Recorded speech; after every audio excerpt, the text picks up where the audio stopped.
بتائیں. میں نا بڑی روتلو ہوں تو اس لیے میری آواز شروع میں ہی رونے والی ہو جاتی ہے. ہاں میں وہی انسان ہوں جو وارث ماموں کے لیے بد دعائیں کرتی تھی, لیکن میں ابھی پیچھے ایک بچی کو بتا رہی تھی کہ وارث ماموں اپنی جھولی اٹھا کے راتوں کو دعائیں کرتے ہوتے تھے کہ چاند اسلام قبول کر لے. تو دعائیں کبھی رد نہیں جاتی, وہ دعائیں جو اللہ سے مانگی جاتی ہیں وہ دعائیں کبھی رد نہیں جاتی.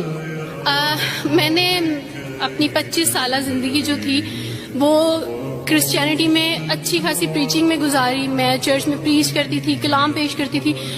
ایک آپ کہہ لیں کہ کٹر مسیحی تھی میں, اور ایسی مسیحی تھی جو وارث ماموں کو یعنی بولنے نہیں دیتی تھی فیملی میں. جب مجھے پتا چلتا تھا کہ آج وارث ماموں فلاں فیملی میں وزٹ کر کے گئے ہیں, میں اس گھر میں پہنچ جاتی تھی. اس سے پہلے کہ وارث ماموں کی باتیں ان کے ذہن پہ اثر کریں, مجھے خدا کا کلام پیش کرنا ہے, ان کے گھر پہ جا کے دعا کرنی ہے تاکہ شیطان اپنا کام نہ کرے. بیکاز میرے نزدیک وارث ماموں جو کام کرے تھے وہ شیطان کا کام تھا, کیونکہ وہ خداوند سے دور کر رہے تھے میرے لوگوں کو.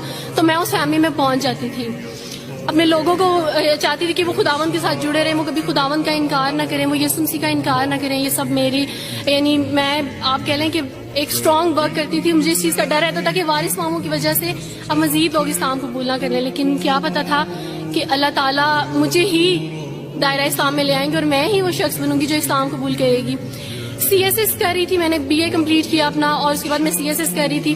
اس کے دوران اللہ تعالیٰ نے مجھے یہ توفیق دی کہ اسٹڈی آف ڈفرینٹ ریلیجینس کی کتاب پڑھنے کے دوران یہ سبجیکٹ جب میں پڑھ رہی تھی تو مجھے پتا چلا کہ اسلام ہی خوبصورت مذہب ہے.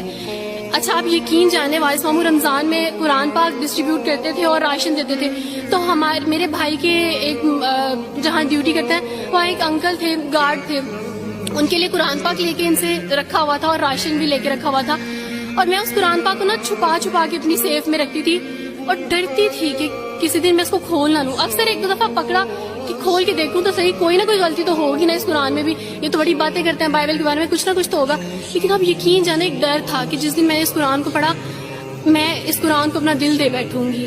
اور وہی ہوا کہ جب میں نے قرآن پڑھا تو میں اس پر ایمان لائے بغیر نہیں رہ سکی. ایک رات وارث ماموں کو کال کی اور ان سے کہا کہ 2 بجے کا لگ بھگ ٹائم تھا, اور ان سے کہا کہ وارث ماموں مجھے آپ سے ضروری بات کرنی ہے. تو انہوں نے کہا کہ کیا بات ہے بیٹی, کوئی زندگی موت کی بات ہے؟ تو میں نے کہا کہ ایسے ہی سمجھ لیں, میں رو رہی تھی. تو انہوں نے کہا کہ سب خیریت ہے. تو میں نے ان سے کہا کہ بس بغیر کچھ کہے آپ مجھے کلمہ پڑھا دیں وارث ماموں. اور وارث ماموں اور میں بالکل خاموش تھے. یعنی وارث ماموں کہتے ہیں کہ اس وقت مجھے لگا کہ جیسے میرا دل پھٹ جائے گا. مجھے یقین نہیں آ رہا تھا اپنے کانوں پہ کہ وہ جو سب سے بڑی رکاوٹ تھی وہ مجھے خود کہہ گیا کہ مجھے کلمہ پڑھا دیں.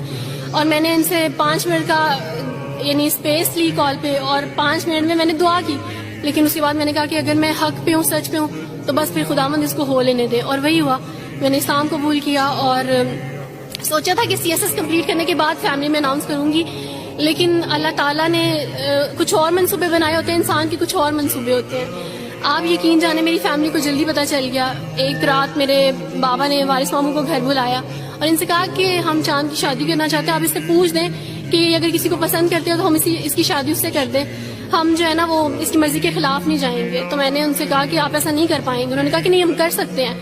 مجھے یہ تھا کہ مجھے پچھتاوا نہ رہے کہ میں نے شاید اس دن پاپا سے بات کرتی تو پاپا مان جاتے. تو میں نے ان سے کہا کہ پاپا میں ایک مسلمان مرد سے شادی کروں گی, آپ ایسا میرے لیے کر سکتے ہیں؟ اگر آپ کسی مسلمان سے میری شادی کریں گے تو ٹھیک ہے, میں شادی کرنے کے لیے تیار ہوں. میری گھر میں ایک سناٹا چھا گیا, اور اس خاموشی کے بعد جو ہے یعنی سب فیملی والے رونے شروع ہو گئے. انہوں نے کہا کہ آپ اپنے مذہب میں واپس آ جاؤ. لیکن یہ ہے کہ میں دین اسلام قبول کر چکی تھی. آپ یقین جانے جس طرح لوگ مختلف ہیں اسی طرح ان کے مسائل بھی مختلف ہیں. مجھے مینٹلی بے انتہا ٹارچر کیا گیا. مینٹلی مجھے یعنی اس چیز کا احساس دلوایا گیا کہ ماما پاپا روتے ہیں. میرے پاپا نے آپ یقین جانے خود کو پھانسی لگانے کی کوشش کی میری آنکھوں کے سامنے. میری ماما نے خود پہ پیٹرول ڈال دیا اور خود کو جلانے کی کوشش کی میری آنکھوں کے سامنے. اور میں اپنے روم میں بیٹھی یہ کہتی تھی کہ اللہ اگر میں حق پہ ہوں نا تو میری فیملی کو کچھ نہیں ہونا چاہیے. پھر بہرحال مجھے میری فیملی سے نکال دیا گیا, یہ اس ڈر سے کہ میری وجہ سے دوسرے بہن بھائی بھی اس راہ پہ نہ چلے جائیں. اور وارث ماموں کو بلا کے مجھے گھر بھیج دیا گیا, ان کے گھر بھیج دیا گیا.